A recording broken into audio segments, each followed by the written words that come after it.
C'est le grand retour à la maison, les amis. Alors, je sais pas comment vous serez. Est-ce que vous serez en costume cravate? Est-ce que vous serez en short? Est-ce que vous serez tout nu? Si vous êtes tout nu, on veut pas le savoir, s'il vous plaît. Mais dites-moi, comment est-ce que vous serez derrière votre écran ce jour-là? Je dis ce jour-là, mais c'est demain en fait, c'est demain, ce samedi. Je disais dans la dernière vidéo, dimanche, je me trompais. Le Barça joue effectivement demain, samedi, face à l'Athletic Club de Bilbao.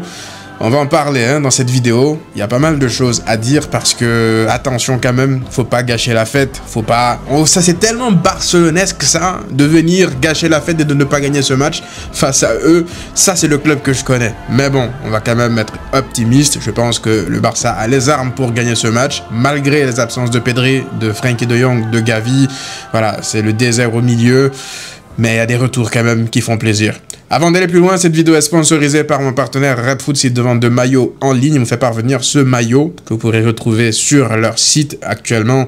C'est la période du Black Friday. Profitez-en pour les fêtes de fin d'année. Si vous achetez pour un montant supérieur à 49 €, ils offrent un maillot supplémentaire de votre choix gratuitement. Si vous achetez pour un montant supérieur à 89 €, ils vous offrent 2 maillots gratuits. Si vous achetez pour un montant supérieur à 139 €, ils offrent 3 maillots supplémentaires de vos choix gratuitement, les amis. Pour toute commande supérieure à 89 €, la livraison est gratuite. Et n'oubliez pas que si vous utilisez le code de réduction Massian, vous aurez 15%, même pas 18% de rabais sur la totalité de vos achats. Oui, 18%. Cette offre, elle est valable jusqu'au 26 décembre. Donc, profitez-en, les amis. Tous les liens seront en description. Alors, je vous ai demandé de me poser des questions sur Twitter par rapport à ce match contre donc l'Athletic Club. Je vais donc répondre à quelques-unes ici. Les frères Williams peuvent gâcher la fête. Iñaki, c'est R9 Prime contre nous. C'est littéralement ça. Mais en fait, je pense que ça va au-delà des frères Williams. Parce que l'Athletic Club, je pense que les relations avec le Barça ne sont vraiment pas au beau fixe. Parce qu'au-delà de ce qui s'est passé avec le cas Nico Williams, moi, dans mes souvenirs, l'Athletic Club, ça fait pas mal d'années maintenant que les relations au niveau, en tout cas bureaucratique, sont très tendus avec le Barça. Ils ont été, je pense, les premiers, en tout cas l'un des premiers clubs à attaquer le Barça, à vouloir que le Barça soit sanctionné pour le cas Negreira, avant même qu'il y ait une sorte de justice, que l'appareil, judiciaire fasse son travail. Pour eux, la présomption d'innocence, ça n'existe pas, Faut pas juger, faut les condamner, les tricheurs. Je me rappelle encore du but de Rafinha là-bas, lorsqu'il va faire sa célébration devant les supporters de l'Athletic, qui l'insultent avec les faux billets qu'ils avaient imprimés.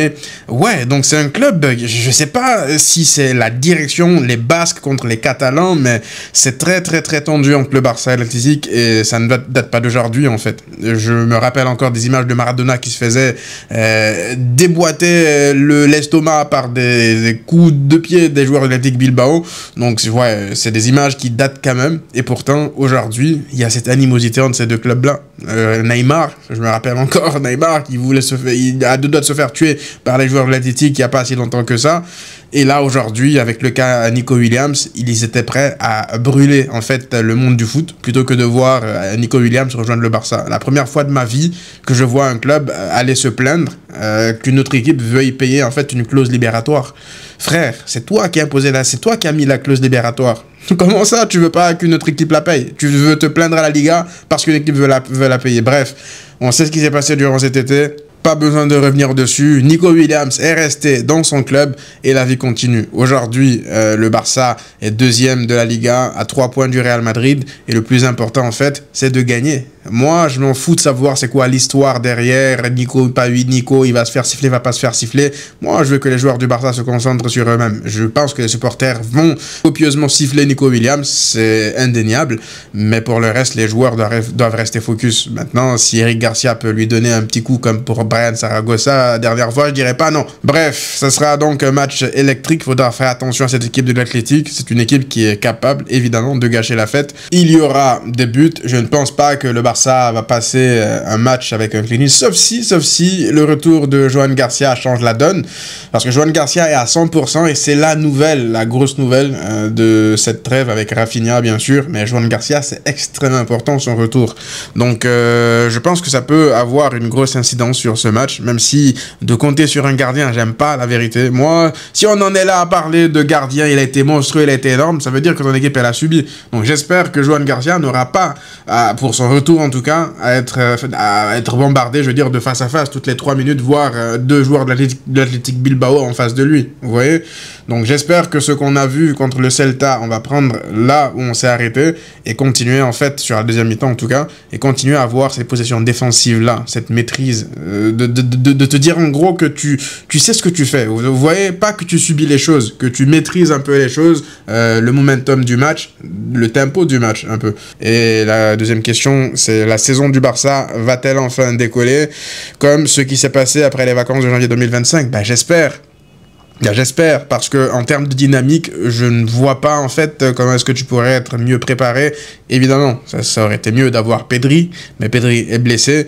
Mais tu as ton gardien qui revient, tu as Rafinha qui revient. Alors Lamine Yamal, je sais pas, hein, Rashford, je sais pas. On va en parler tout à l'heure, mais je pense que il y a quand même une dynamique qui peut s'installer. Si tu gagnes là face à l'Athletic Club, tu peux vraiment surfer sur la bonne dynamique sur laquelle tu étais avant la trêve et mettre la pression au Real Madrid, parce que je pense que tu joues avant le Real Madrid. Donc tu peux leur mettre la pression, ils jouent à l'extérieur, il me semble, contre Elche.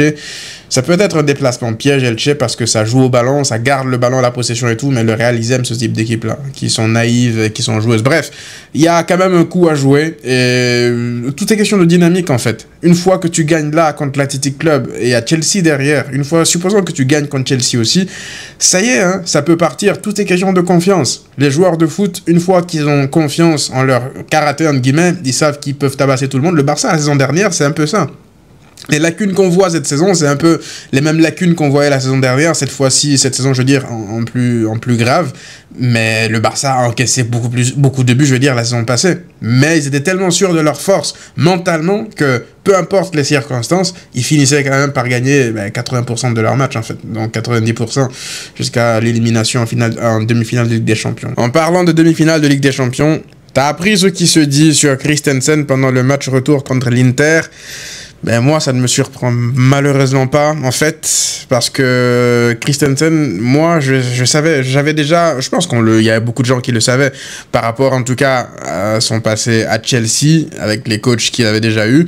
Mais moi, à Barcelone, j'avais déjà entendu ça, en fait. Je ne pouvais pas le dire en public parce que bon, je savais même pas aussi si je pouvais vraiment vérifier ça à 100%, parce que ça reste des bruits de couloir. Mais apparemment là c'est pas un bruit de couloir, parce que ça sort directement du livre de, il me semble, Lewandowski, un poids lourd du vestiaire. C'est Lewandowski qui le dit là pour moi. Donc ça confirme en gros les doutes que j'avais. Malheureusement, je comprends mieux maintenant pourquoi est-ce que Flick a fait rentrer Lewandowski à sa place. Il n'aurait pas voulu rentrer face à l'Inter, parce que on sait qu'il a souvent un problème de stress dans les gros matchs. Ouais, je pense que c'est la raison pour laquelle Flick n'a jamais vraiment réussi à compter sur lui à 100%. Je pense que Christensen, si il avait vraiment après, vous savez, ça peut être aussi un problème psychologique. Hein. Donc, c'est difficile, c'est facile de venir taper sur un joueur. Oui, c'est une mauviette. Oui, c'est une X, Y, Z. Mais moi, je prends beaucoup au sérieux tout ce qui est problème psychologique. Les athlètes, c'est pas parce que c'est des millionnaires qu'ils n'ont pas non plus des problèmes de santé, parce que moi j'estime que c'est un problème de santé. Donc malheureusement, Christensen, c'est un mec à qui ça arrive assez fréquemment, et c'est comme ça. Maintenant, est-ce qu'il est fait pour le plus haut niveau? Il a gagné la Ligue des Champions, il a sorti de très gros matchs dans de grands matchs, donc c'est bizarre que ça arrive quand tu sais pas quand ça arrive, c'est ça le problème. Et donc lorsque tu as un coach qui veut faire confiance à ses centraux, il peut pas bâtir sur le long terme avec un joueur pareil, malheureusement. Donc c'est un gros handicap, malheureusement pour lui. Et je ne dirais pas que ça nous a coûté la qualif face à l'Inter, mais c'est vrai qu'il aurait beaucoup aidé, avec ses qualités en tout cas. Mais s'il rentre sur le terrain et qu'il est stressé, c'est sûr que c'est pas le meilleur Christensen qu'on aurait eu non plus. Donc ouais, c'est un gros sujet quand même, on va pas se mentir. C'est un peu inquiétant. Et c'est frustrant, c'est rageant parce qu'à chaque fois que le mec est sur le terrain, c'est masterclass. Je l'ai jamais vu rater un match quasiment. Donc, ouais. C'est comme ça, faut faire avec et respecter la condition de la santé des gens, mentale et physique. Nouveau rôle de Rafa, parce que c'est clair que Rashford ne va pas retourner sur le banc vu ses stats. Après, c'est pas que les stats, hein. C'est aussi le contenu, c'est aussi l'équilibre que tu peux potentiellement avoir, c'est aussi les automatismes que tu as. Parce que Rashford à gauche, c'est pas Rafinha à gauche, hein. C'est vraiment pas le même style. Là, on parle de stats, mais Rafinha aussi stat énormément. Il statait même beaucoup plus que Rashford. Donc, c'est pas non plus pour faire une procès d'intention à Marcus Rashford, je l'ai dit dans la dernière vidéo, c'est un mec qui était censé être arrivé pour être en sortie de bain et pourquoi pas gratter et s'imposer.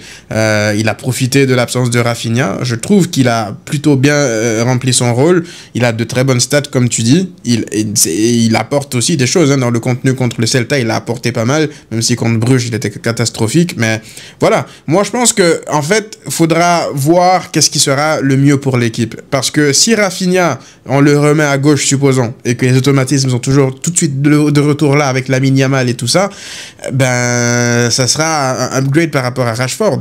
Ça veut pas dire que Rashford est mauvais. Rashford t'apporte des choses, mais tu retrouves beaucoup plus de fluidité offensive, par exemple, avec un Rafinha. C'est une possibilité. Maintenant, c'est pas impossible non plus qu'on revoie Rafinha beaucoup plus axial, hein, comme Flick voulait le tenter quand tout le monde était là. Je pense que contre Levante, il a tenté une mi-temps et puis il a sorti Rashford, un truc comme ça. Mais voilà, en fait, on n'a malheureusement pas eu tout le monde là, présent, pour pouvoir tester sur le long terme toutes ces choses-là. Donc, ça sera peut-être à Rashford de changer de positionnement, peut-être à Rafinha, on ne sait pas. Mais si on doit prioriser un par rapport à sa valeur intrinsèque à l'instant T, en tout cas par rapport à ce qu'on a vu sur la saison dernière et sur ce début de saison, même malgré la blessure de Rafinha, pour moi, Rafinha, ça reste quand même le poumon de l'équipe, quoi. T'es pour un Dani Olmo avec un rôle de milieu créatif plutôt que milieu offensif. En fait, je pense que ça se recoupe un peu avec la question, le Sénégalais qui dit « La question qui me préoccupe depuis le dernier match du Barça, où De Jong a reçu un carton rouge, et quel milieu composé face à Bilbao ?» En fait, c'est pas que face à Bilbao, mais actuellement, il y a vraiment beaucoup d'absents au milieu. Gavi, pourtant, c'est drôle, mais c'est assez ridicule quand on se remémore. On parlait de, pourquoi pas, vendre Fermin Lopez. Oui, le milieu, il y a beaucoup trop de milieux, embouteillage au milieu. C'est arrivé, ça l'a dit, ça, lors du mercato. Moi, je vous l'avais dit, il y aura des blessés. Je vous avais dit, si vous vous rappelez bien, lors de cette vidéo-là, pas est-ce qu'il y aura des blessés, mais plutôt quand est-ce qu'il y aura des blessés. Et oh boy, qu'est-ce qu'on en a eu des blessés au milieu. Parce que pour le coup, Gavi, Gavi, ça nous fait très mal. Les gens ont tendance à oublier, ça passe sous le tapis comme ça, parce que c'est Gavi, il était absent la saison passée. Mais Gavi, il revenait très bien en ce début de saison, jusqu'à ce qu'il se blesse. Parce que Gavi, de toute façon, il a tout. Il a la technique, il a la grinta, il a tout. Donc, tu as besoin d'un milieu comme ça. Malheureusement, il n'est pas là pour une longue période. Puis derrière, tu as Pedri, qui a eu un rouge et qui s'est blessé aussi. Et là, Frenkie de Jong, maintenant, techniquement, c'est un peu quasiment ton milieu titulaire, tout ton milieu titulaire qui est absent, en dehors de Olmo, Fermin.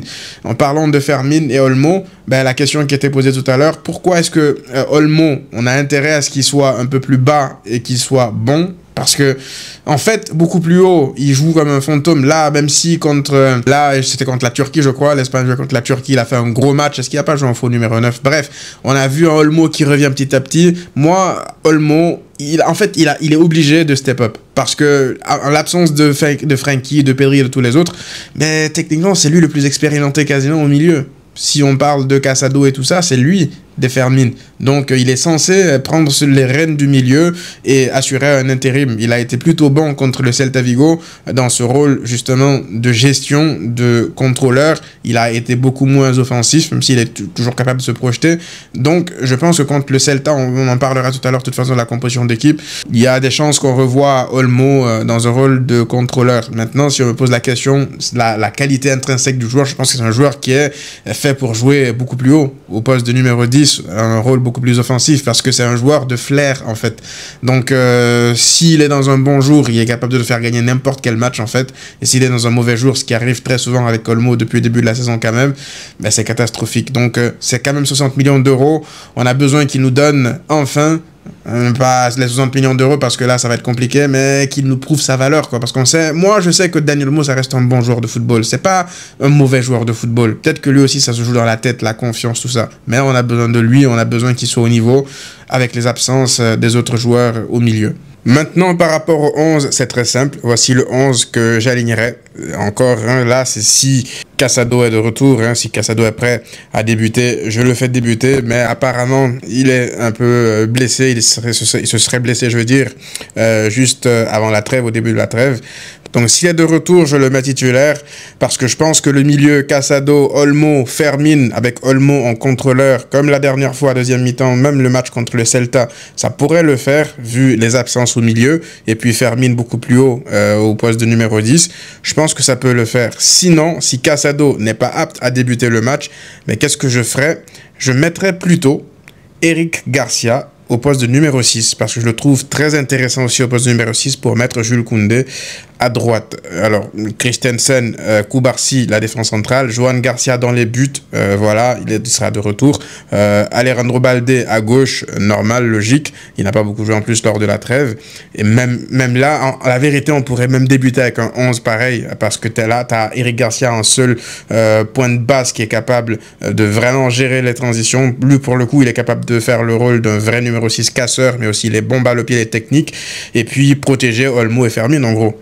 Après, derrière, tu as Lamine Yamal, je pense qu'il devrait être prêt pour le match. Tu as Lewandowski, tu as Rashford, à voir aussi dans quel état il est. Si Rashford n'est pas prêt, naturellement, ça sera Ferran Torres. Mais je pense que c'est un 11 qui est vraiment solide pour jouer cette équipe de l'Athletic. Après, derrière, on aura naturellement le retour de Rafinha qui va forcément remplacer soit Rashford, soit Lewandowski. Ça ne sera pas impossible de voir Lewandowski se reposer, sortir, si supposons qu'il est marqué, pour voir Rashford aussi au poste de numéro 9, ou en tout cas garder Lewandowski, mais c'est sûr que Rafinha aura 10 minutes. Il faudra qu'il ait des minutes pour être prêt face à Chelsea.